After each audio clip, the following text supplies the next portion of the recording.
Welcome, welcome, welcome. It's time for the Legal Lounge here on CRN Digital Talk Radio, streaming live coast to coast and around the world on crntalk.com. Also available in stunning high-definition video on facebook.com/CRN Talk. Also on tikilive.com, CRN's custom-built Roku channel, as well as, of course, on crntalk.com. I am joined, as always, by the one and the only, an active attorney, U.S. Army veteran, Juris Doctorate in Law, undergraduate degree in physics, and author of a book that has proven to be a guideline for the Supreme Court now and in the future. That book, American Illusion of Freedom, is available on Amazon, Barnes & Noble, and on iTunes. Ladies and gentlemen, Mr. Richard Nixon. Sir, how are you? Very good. I'm glad you said you didn't say still active, but I'll emphasize the word still active, attorney. I'm doing fine, except, there's always something for us to worry about, if you will, in this country, being in a free country. Now we've got that chat GPT, and I looked it up. And chat, of course, is obvious, but GPT apparently means generative pre-trained transformer chatbot. And basically it says that this has a potential to be used by attackers to trick and target you and your computer. Now, that's as much as I know about it. Mike, can you elaborate? Well, yeah, I think it's a little bit scary right now because really no one knows what sort of implications this can have outside of college students trying to have papers written for them.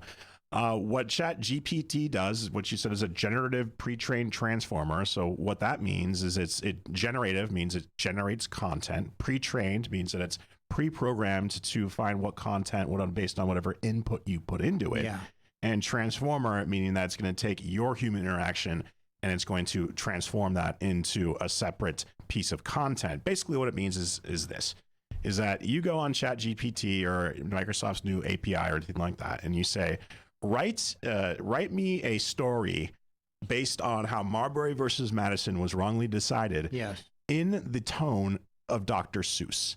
And so what it'll do is it will take anything that you can find on the internet, perhaps even stuff that's Richard's written regarding Marbury versus Madison, and then it will compose automatically. It will filter and it will compile any information available on the internet and compose a treatise based on why Marbury versus Madison was wrongly decided. And it'll also put that text in the format of something that Dr. Seuss would write. Wow, that's amazing. So it's a lot of people are saying it's going to put attorneys like you out of business, Richard, because you can just be like, okay, write me a brief based on this facts and it'll write one for you. However, certain academics and others, you still need to cite your sources. Of course, and you can still, rewrite and edit it, I hope. Yeah, you can rewrite and reformat, but you still need to cite your sources. And one thing that ChatGPT does not do really very well is cite sources in APA or MLA format. Oh, I got you. Sure. So it's something fun to play with, but I don't necessarily think it's going to be the end of the world. But we got a big show today, Richard. We're going to talk about a lot of stuff. Is it illegal to honk unless you are really really need to honk? Also, we're going to talk about secondary felony murder. We're also going to talk about litigation funding and talk a little bit about water policy here in the state of California. So stick around, you guys. We're here in the Legal Lounge, CRN Digital Talk Radio, crntalk.com. Stay with us.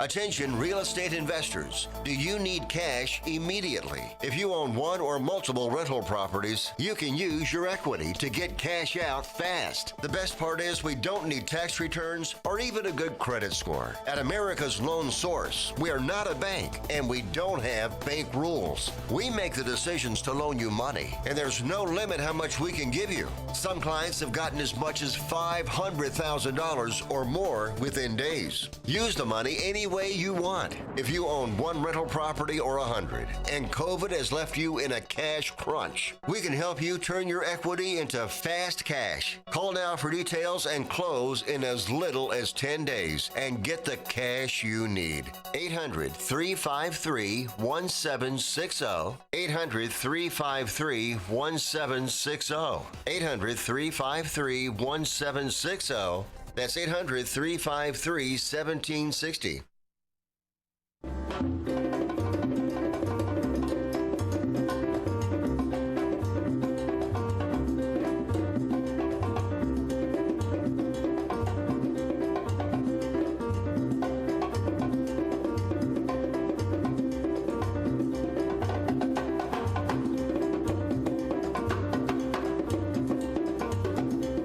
And we are back in the Legal Lounge. Once again, thank you so much for joining us. All past and previous sessions are available on YouTube. Richard got a lot of comments about last week's show about Marbury versus Madison. Oh, great. And a lot of different foundational constitutional law cases we discussed last week. So kudos to you on explaining a very complex topic in a very accessible way. So thank you very much. I'll accept the kudos. And now we have a case out of the wacky Ninth Circuit. Not as wacky as it used to be, but this is a case called Porter versus Martinez. And this is an interesting case, Richard. Why don't you go ahead and fill in listeners about this? Yes, very briefly, that under Vehicle Code Section 27001, it's prohibited to use a vehicle's horn for anything other than to give warning when reasonably necessary to ensure safe operation of a motor vehicle.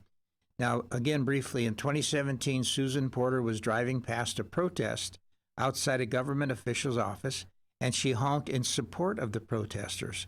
A law enforcement officer pulled Porter over and gave her a citation for misusing her horn. The citation was later dismissed. Now, this is what's interesting. Even though the citation was dismissed, if you will, that means she won her case. Porter later filed a suit alleging that 2001 violated the First and 14th Amendments. The district court granted summary judgment in favor of the state of California, and she appealed, and it looks like she eventually lost. At least she was victorious. I should say she lost on her issue of the constitutionality of it, because it goes on to say that the law's restriction on honking for other reasons also prevented the dilution of its effectiveness as a warning signal, so it furthered the state's interest. So I have a number of questions with it, Mike, but you can go ahead.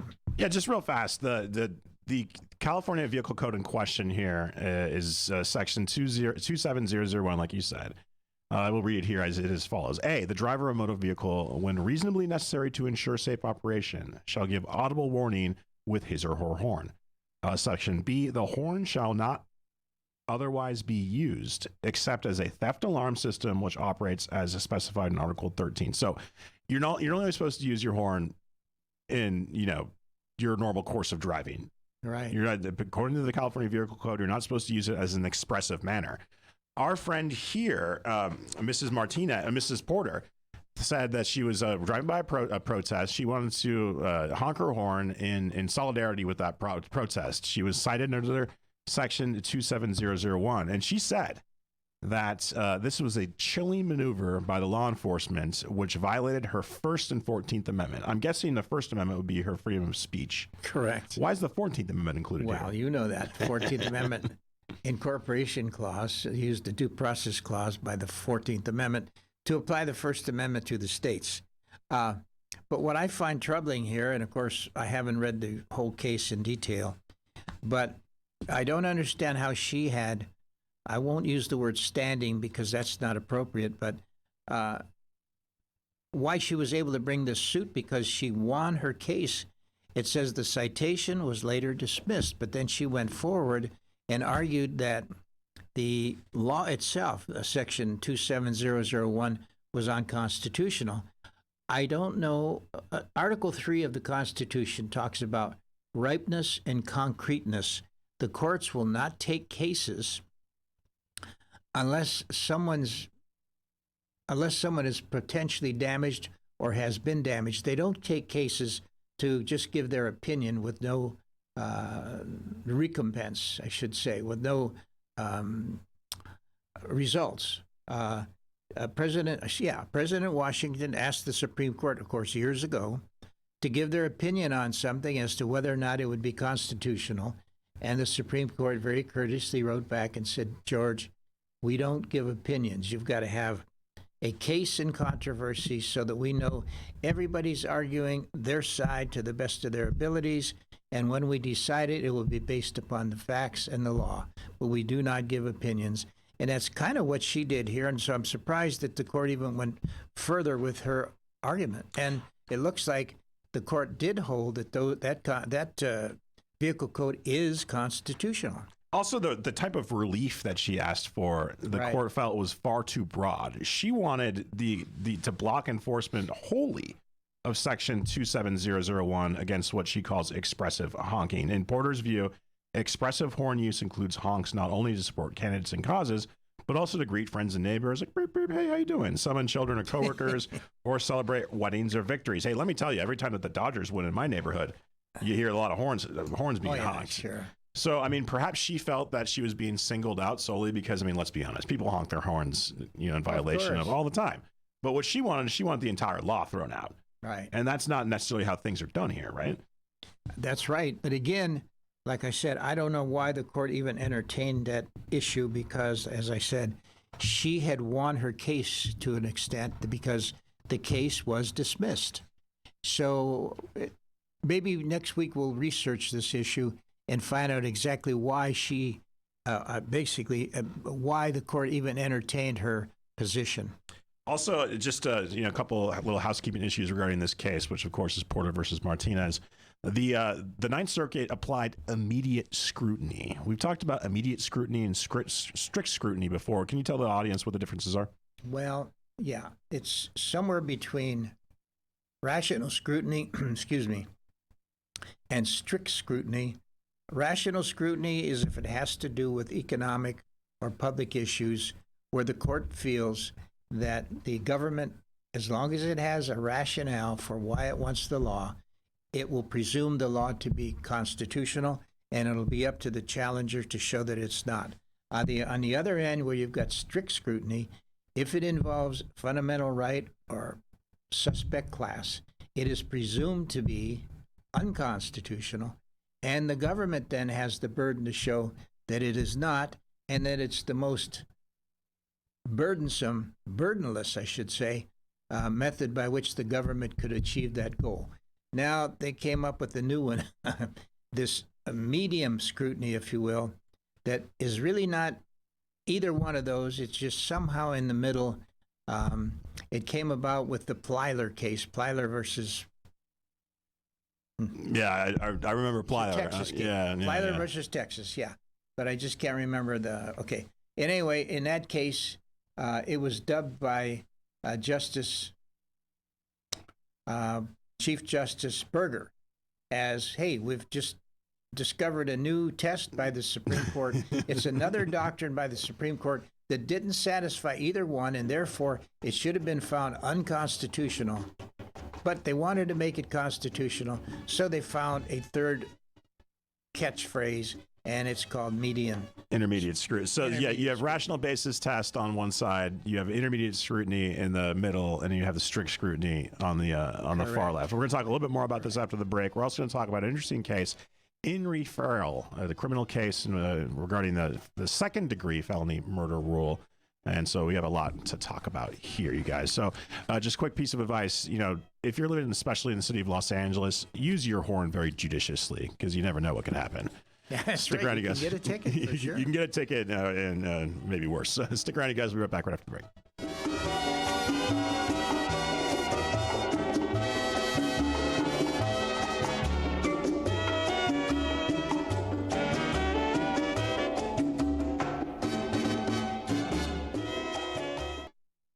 Experiencing pain, back pain, shoulder, elbow, or hand pain, pain from a sports injury? If so, schedule a visit with Dr. Michael Sheps, the leading expert in laser therapy for pain management. Call 310-873-4422 or go to drsheps.com.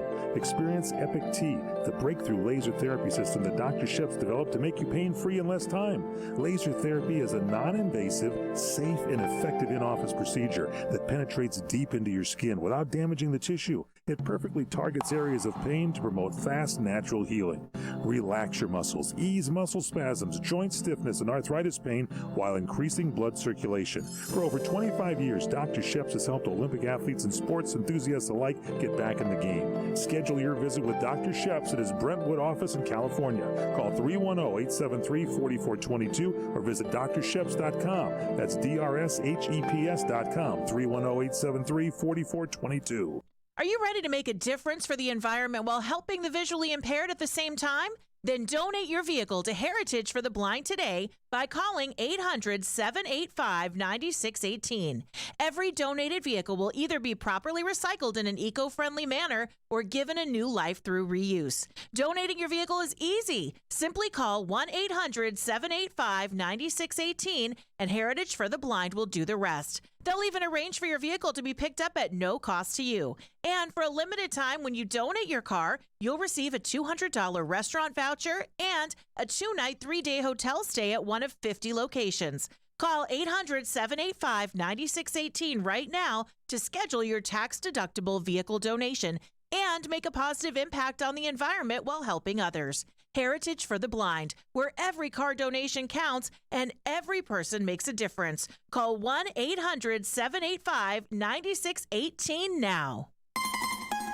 Hi, this is Fred Dwyer talking about my favorite Italian restaurant, Angelo's and Vinci's at 550 North Harbor Boulevard in downtown Fullerton. A fantastic place to eat. Come inside and dine in our Italian town square, complete with a 10-foot Christmas tree. That's right, 10 feet. Enjoy our food made from secret family recipes. Pasta, chicken, seafood, salads, and our delicious pizza. Incredible desserts, including my favorite, the tiramisu, flown directly in from Italy. Feel the spirit at Angelo and Vinci's, 550 North Harbor Boulevard in Fullerton, California. Call 714-879-4022 or visit angelosandvincis.com. That's angelosandvincis.com.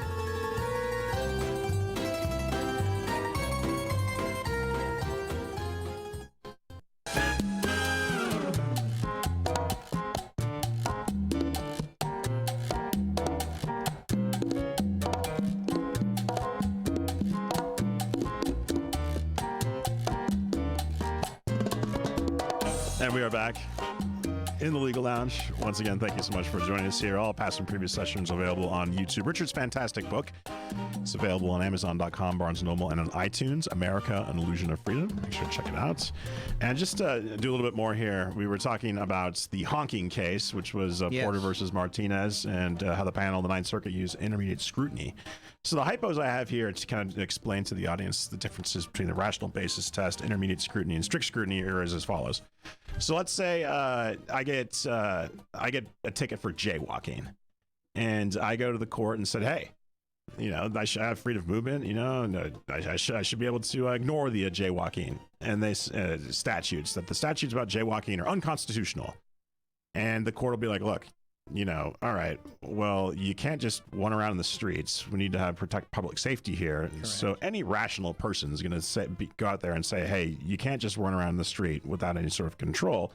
So if I sued to have, you know, my jaywalking conviction thrown out or even to challenge the law of jaywalking itself, the government, you would use the rational basis test. Is that correct? That's probably correct, yes. On the far end... Notice I said probably correct. As a good attorney, that's what I would say.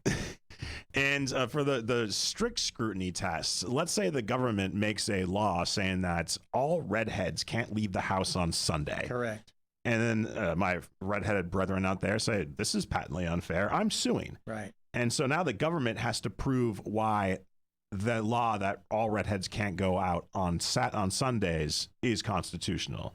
Well, now that's a very interesting one because it might either be strict scrutiny or intermediate scrutiny because, remember, strict scrutiny is applied when you have a suspect class or a fundamental right. A suspect class is usually based on a person's sex, religion, national origin, color, etc. Those are suspect classes. So if the litigation involves that, the presumption is that the government, that it's unconstitutional, and the government has the burden to show that it is constitutional and the least burdensome of all alternatives. The same thing with the fundamental right under strict scrutiny. You have to show, well, the government defines fundamental rights. And as I said one time, that fundamental right, people have argued that the right to travel is a fundamental right, the right to vote is a fundamental right, and so on. And so if the litigation involves those issues, then you have to use the strict scrutiny test, which again means that it's assumed that the law is unconstitutional, and the government has the burden to prove that it's constitutional. If you get it now, the red-haired person is interesting because it's neither a suspect class or a fundamental right, unless you would argue that only Irishmen have red hair. Mm-hmm. Then maybe you are drawing in nationality. Birth of origin. That's what attorneys are going to argue. Your Honor, we should apply the intermediate test because we know only Irishmen have red hair. No, it doesn't mention Irishmen in the codes, so therefore. So anyway, you would be arguing over whether it's the intermediate scrutiny test or the strict scrutiny test. You mentioned something interesting right there that I want to probe for a second. You mentioned that that the suspect classes, the fundamental rights are determined by the government. Are they determined by the legislative branch or by the courts through precedent? The courts have done it all entirely. And again, and I mentioned this in my book, they talk about the right to travel, which I just mentioned, which actually predates the Constitution. Imagine we had 13 colonies. It didn't take the federal government being formed to allow people to travel from Kentucky to Tennessee. They always had that fundamental right, being part of a group, if you will, a confederation. So the courts have kind of adopted the right to travel as a constitutional right so that they could call it a fundamental right so that they could apply strict scrutiny. But in fact, it ain't. Wouldn't there be an equal protection argument, over certain issues where one group of people, whenever they go to adjudicate something, the government needs to prove that what they're doing to this group of people is not constitutional, and another group of people who are not considered a suspect class, they have to prove why the government's violating their rights? Well, no, because the suspect class is, as long as you mention the person's nationality, whether it's Caucasian or Negroid or Asian, whatever it is, as long as you mention that nationality, that's enough to trigger the strict scrutiny. Okay, so like if there was a law in the book somewhere or a private organization said no Caucasians allowed. Exactly. Then that would also fall under strict scrutiny. Exactly. Interesting. Okay, guys, stick around. We're going to talk about one of my favorite subjects right after the break, criminal law. So stick around, you guys. We'll be right back.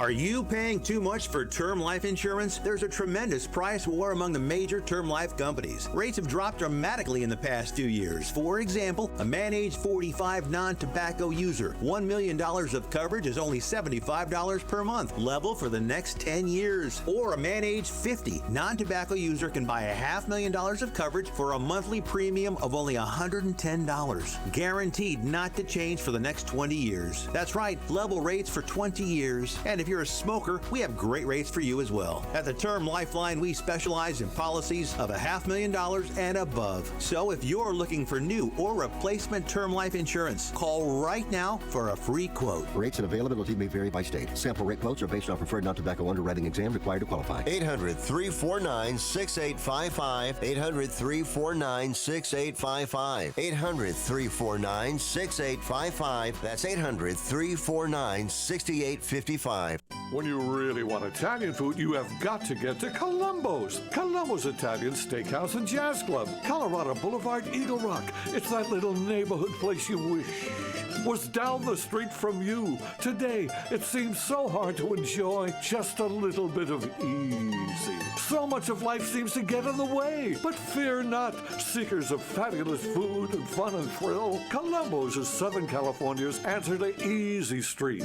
Great grub with some of the finest steaks, the freshest fish awaiting for you to devour. Did I mention Columbo's family Italian recipes? Columbo's spaghetti bolognese, their chicken pesto ravioli, magnifico, and of course, the world's greatest meatballs. I can go on. But why go on when you can go on over to Columbo's and experience delicious and easy for yourself? Columbo's, of course, that little neighborhood place you wish was down the street from you. Columbo's, mangia bene.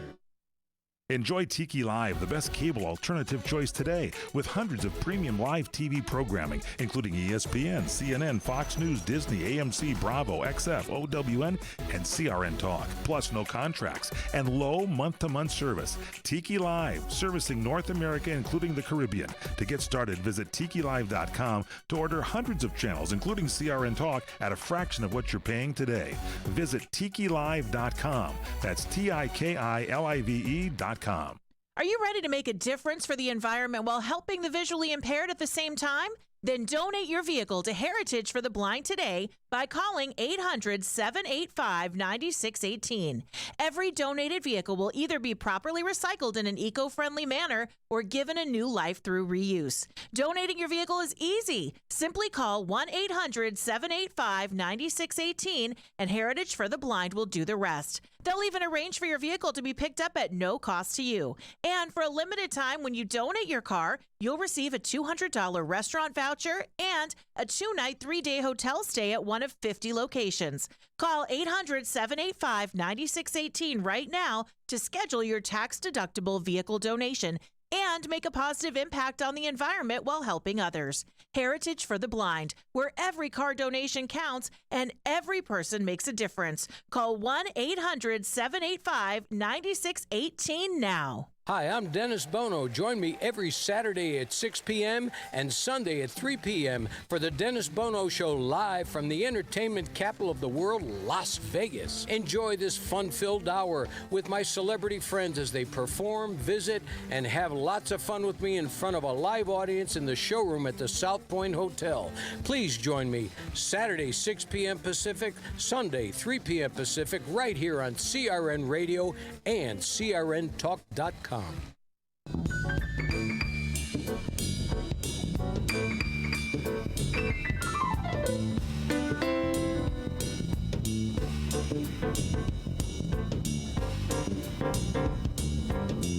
And we are back. Once again, thank you so much for joining us here in the Legal Lounge, here every Saturday, 3 p.m. Pacific time. Replays throughout the week. Check out crntalk.com for the full schedule. Also, all past previous sessions are still available on YouTube and on Facebook as well, and on newly on Rumble. So check us out there as well. This next case you brought to my attention, Richard, it's fascinating.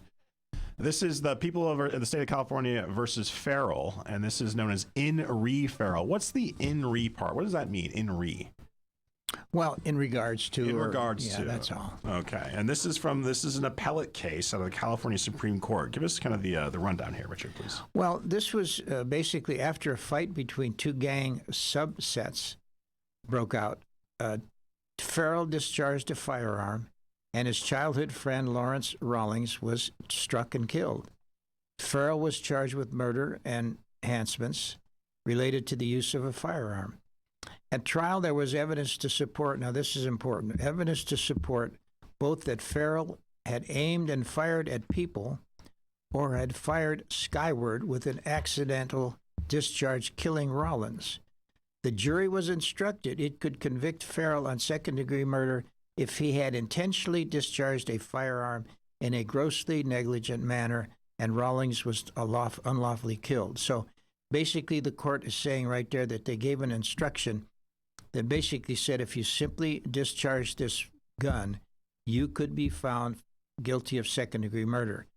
But then the Court of Appeals, or the Supreme Court in this case, said that when a trial court instructs a jury or alternate theories of guilt, one legally correct and one legally incorrect, any conviction should be reversed unless a reviewing court concludes that no reasonable jury would have found in favor of the defendant under the valid theory. Now, to sum it up,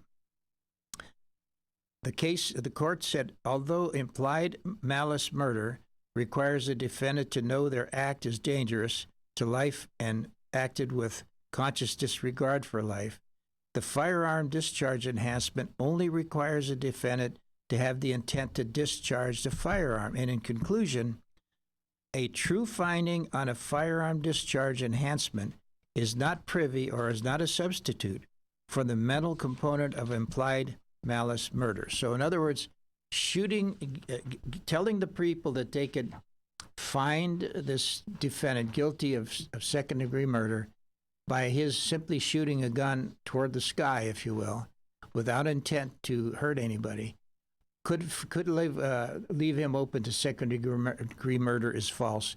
He must have done it with the intention of doing strict harm to someone.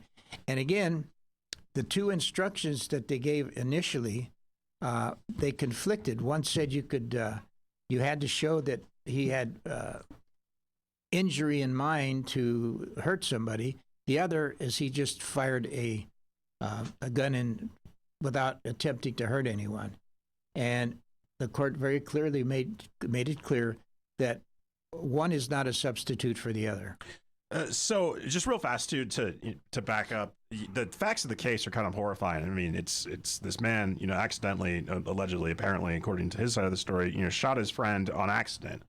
And as he was trying to break up a fight between two subsets of the Blood Street Gang during a dice game, he tried to, according to the defendant, he shot in the air to break up the fight. Yeah. However, during that act, the gun also, quote unquote, went off and struck Mr. Rawlings, killing him, who is Mr. Tyree's friend. And so initially at trial, the prosecutor gave the jury multiple opportunities to convict on multiple different charges: first-degree murder, second-degree felony murder, and involuntary manslaughter. So first-degree murder requires some sort of premeditation, correct? Yes. And second-degree felony murder means that someone was killed, and as a result of Mr. Ferrell's actions, which had the intent of malice. Yes. And so the court decided at this point that just by trying to break up the fight, shooting in the air, that did not have the intended malice. Right. But the problem was that the court gave a confusing instruction, because the court said, even though the implied malice murder requires a defendant to know their act is dangerous of human life and acted with conscious disregard for life, the firearm discharge enhancement only requires a defendant to have the intent to discharge the firearm. So it's lacking the intent to do harm to a human being. The evil mind component. Exactly. You like to bring up. So as they say again, accordingly, a true finding on a firearm discharge enhancement is not a proxy for the mental component of implied malice murder. Therefore, the judge messed up by saying that if you found him guilty of just discharging the firearm, that was enough for second-degree murder. And the court said, no, it's not. The California Supreme Court was relying on precedents established by People versus Chung, which is a 2006 case, no, 2009 case, excuse me, where the California Supreme Court found that when a felony merges with homicide in a situation where the underlying felony is felony murder case is assault of a nature, this cannot serve as a basis for felony murder jury instruction. Yes, and my point is, it's kudos to this case because it's the California Supreme Court. It really did its job, even though I'm not, if you will, pro gang killings and so on. The court did its job by absolutely scrutinizing what the law says, what its intent was, and punishing the defendant properly, not overly doing it, because again, what the trial court had done so far is, even if the jury only found that he just fired this gun without any intention of hurting anyone, that they could still find him guilty of second-degree murder. The court straightened that out and said, no, you can't do that. If you find that he did it just for that purpose, just to shoot a gun, the bullet in the air, you can't find him guilty for second-degree murder. So real fast, what happens to Mr. Ferrell now? Does he get a new trial, new sentence? Well, how's that work? They simply going to remand it back and have them decide, give the proper instruction this time, so that he can only be found guilty, because I understand he got 40 years. 40 years. He can only be held guilty of second-degree murder. Second-degree murder, if in fact the jury finds that when he fired the gun, he intended to shoot people, if you will, namely his friend, as opposed to shooting the gun in the air. So it seems like the court got it right this time. So Absolutely. Kudos to them. Stick around, you guys. We'll be right back right after the break. We're going to talk about litigation funding, specifically third-party litigation funding. Stay with us. No more mold, no more damage, no more outdated old bathroom, no more slipping and hurting, no more stress. Make your ordinary bathroom extraordinary for only $99 per month. New shower, new door, new tub, new wall, new anti-slip technology. Be stress-free. Call 800-973-5411. BCI Bath and Shower is made in America for the highest quality. Ask about our military and senior discounts. Your dream bathroom in as little as 1 day. First 50 callers save $1,500 on a never clear glass treated door. Call now for free premium color upgrades. 800-973-5411. Call BCI Bath and Shower, the leader in bathroom remodeling. Be smart, safe, and stay a step ahead of inflation with our interest-free financing options. Call 800-973-5411. Love your bathroom with free upgrades. Call 800-973-5411. 800-973-5411. Hi, this is Fred Dwyer talking about my favorite Italian restaurant, Angelo's and Vinci's at 550 North Harbor Boulevard in downtown Fullerton. A fantastic place to eat. Come inside and dine in our Italian town square, complete with a 10-foot Christmas tree. That's right, 10 feet. Enjoy our food made from secret family recipes. Pasta, chicken, seafood, salads, and our delicious pizza. Incredible desserts, including my favorite, the tiramisu, flown directly in from Italy. Feel the spirit at Angelo and Vinci's, 550 North Harbor Boulevard in Fullerton, California. Call 714-879-4022 or visit angelosandvincis.com. That's angelosandvincis.com.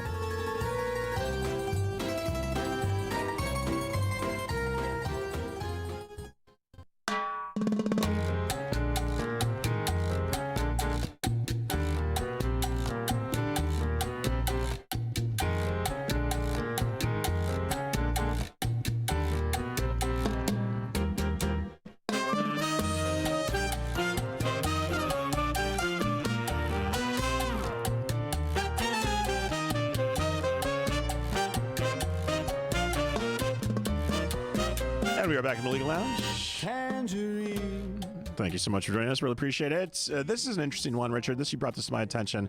This is known as third-party litigation funding.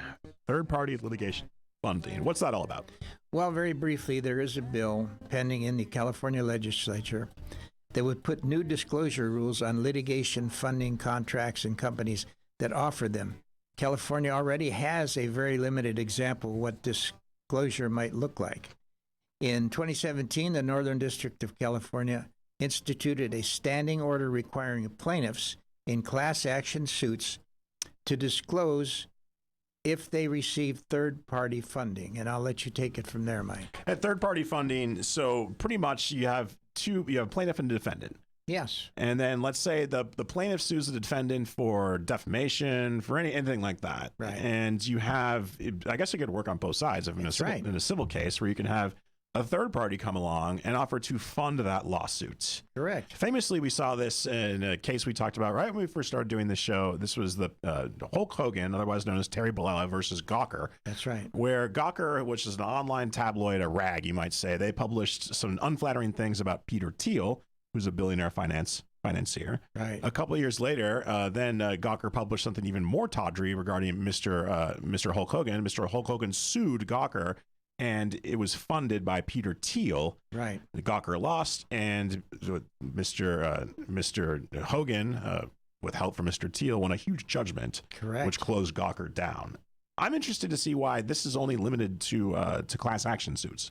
Well, I guess from what I know about it, it's because class action are, like you said, it's usually involves very, very big judgments because you've got many plaintiffs.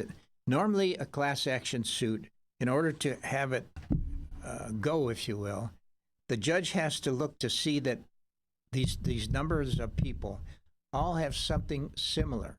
So you can't just join a class action suit. you must all have been harmed, if you will, by the same defendant or defendants. And so you go through that scrutiny process where the judge says, yes, you qualified to join the class action. So you might get thousands or hundreds of thousands of people enjoying. If they're all suing for $10,000, then you're getting into millions and billions of dollars. So, if you see those commercials on Fox News or other news where it's just like, the Camp Lejeune water settlement, call this attorney. They're trying to add people to the class. Exactly. And now, since you've got so many people, and you're going to have to be organizing that whole affair, even a large law firm will have trouble when they've got 1,000 clients. So people, there are groups that call them funders, and one of these groups is called, let me see if I can get it here. The shares in favor of a group of shareholders who claimed major losses after Argentina nationalized the oil company. This drove the net worth of Buford's two founders to more than $100 million. So there are people, Burford is one of their names, that specialize in funding these things, and they take a chance. If they win, they win. If they lose, they lose. But in any event, it's limited right now to class action suits rather than single-party plaintiffs, if you will. So what do you think? Do you think that these, as California with newly introduced legislation, SB 581, that these funders need to be disclosed? Do you think that this is in the public interest? I mean, what about the right to privacy for these individuals? Well, that's right. And we talked about in our show prep is that the defense counsel, they want to know exactly who these people are that are funding the plaintiff. On the other hand, the plaintiff is saying it's none of your business because what if I need money from my brother-in-law to help me with my case? Is it your business that I'm getting money from my brother-in-law to help me? I don't think so. So, this is typical lawyer meat, if you will. There's a good argument on both sides, or I should say a valid argument on both sides, and it's going to be up to the legislature, I think, to eventually iron out or expand this. I mean, I can understand why the defense bar is interested in that. For example, let's say I rear-end you in my car. I rear-end you, your beautiful Porsche, and you sue me for personal injury, or you're an attorney representing somebody who's suing me for personal injury. Right. And then it turns out that I have an uncle who's like a billionaire. Right. And I get my uncle's white shoe law firm to help me out, and he just buries you in paper, right? That's exactly right. So, no, there's no question that there is a need. It's a lot like contingency fee cases where the plaintiff is simply destitute. They've been injured, lost their house, they lost their job, they lost their everything. They need help, and they don't have money to pay an attorney. Oftentimes, attorneys will take it on a contingency because the attorney feels that there's some merit to that case, and they will only be paid if they win or if they prevail, so to speak. So there is a place for these people, but the other argument, the negative argument, is sometimes these so-called funders take advantage of the fundees somehow, get them to sign documents where the poor person that was suing in the first place hardly gets anything and the funder gets everything. Yeah, or whatever's recoverable. Yes. All that first goes to the funders and the attorneys. Exactly. And whatever's there's different ways. And of course, that will be scrutinized by the courts. So in a way, it's much ado about nothing. It can be resolved. Interesting. All right, guys, stick around. We'll be right back. Wrap things up here. We're going to talk a little about water here. We talk a lot about articles published in the Daily Journal that are authored by Erwin Chemerinsky that aren't that great. This is a non-Erwin Chemerinsky article in the Daily Journal that's not that great. We'll stick around, you guys. We'll be right back. Stay with us.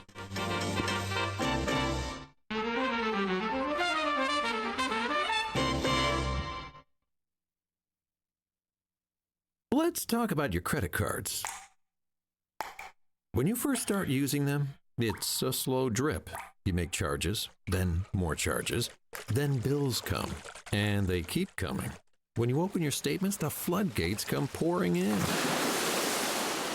You realize you have more credit card debt than you can afford, and you're barely making the minimum payments. Wouldn't it be nice to make one affordable payment and have all your credit card bills covered?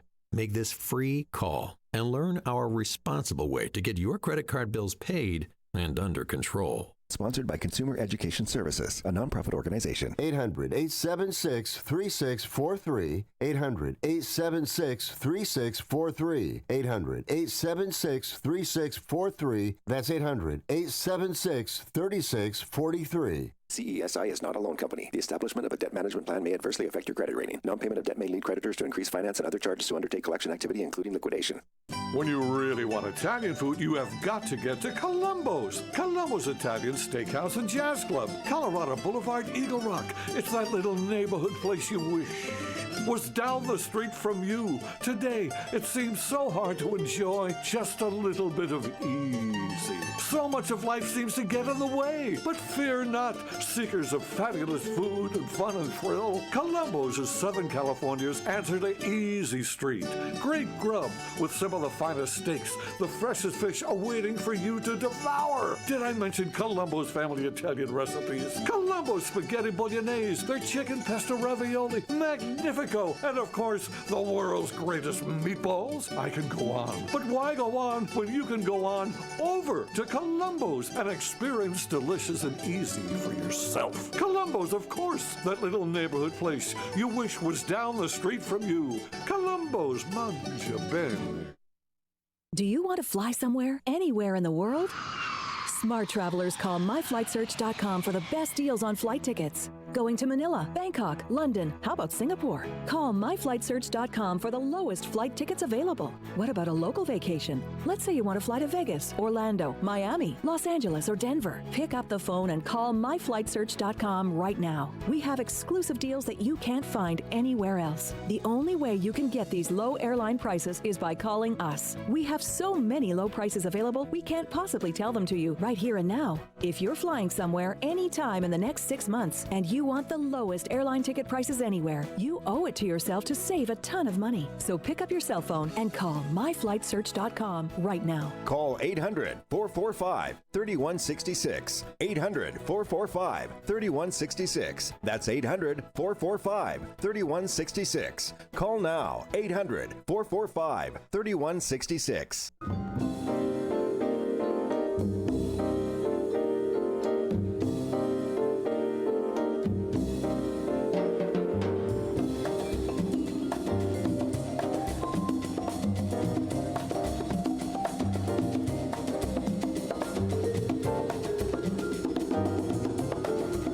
And we are back in the Legal Lounge, wrapping things up. Once again, thank you so much for joining us. All past and previous sessions available on YouTube, also as a podcast on crntalk.com/podcaster.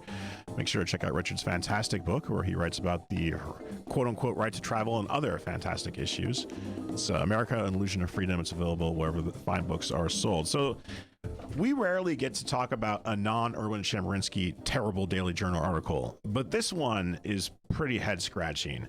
Title of this article is Draft Federal Colorado River Plan Could Set Off Chain of Litigation. Richard, what's the basic summary here? What's this guy's argument? Basically, this article was written April 12th, but in our show prep, we said, I wonder if he was aware of all the rain that's come down here recently and the snow, because he's basically saying that there's no blueprint to settle something this difficult.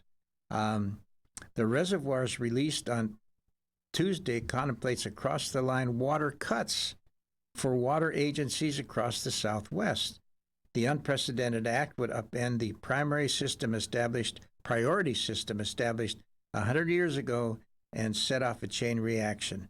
And basically saying these different states, California, Nevada, and so on, Oregon, they're all going to be vying for more water when it looks like they're all going to have to be cutting back. California has a leg up because it was one of the first to establish their need for water.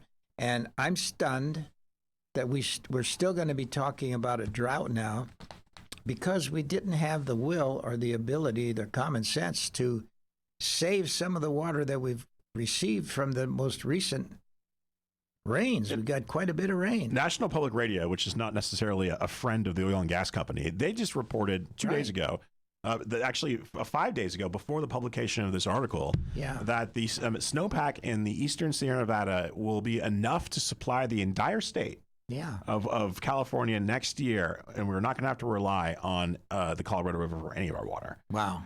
But this also gives us a brief chance, Richard, to talk about something that we've talked about before. Here we have a potential dispute between the states. What's the particular clause in the Constitution that adjudicates disputes between the states? It's the Commerce Clause, there you of go. course. And the only rational application, true and correct application of the Commerce Clause, correct? Is when the states are disagreeing. But in this case, I think what's happened is the states are kind of agreeing. They're sitting down at a table trying to figure out how they can best utilize this shortage. And my main bitch, if you will, this time, is that there is no shortage. And I've said this 100 times, if the lakes and rivers are down, like they claim the Colorado River is, and the ocean, which is where the water goes from the Colorado River and other rivers to the ocean, is high, why don't we do something to stop sending that water to the ocean? Can't we divert some of it and help alleviate the fact that the ocean is increasing? I have more to say on that next week because a book that I recently read, which I wish I hadn't, not by fire but by ice, says that the increase in water level in the oceans has to do with underwater volcanoes and has nothing to do with river flow.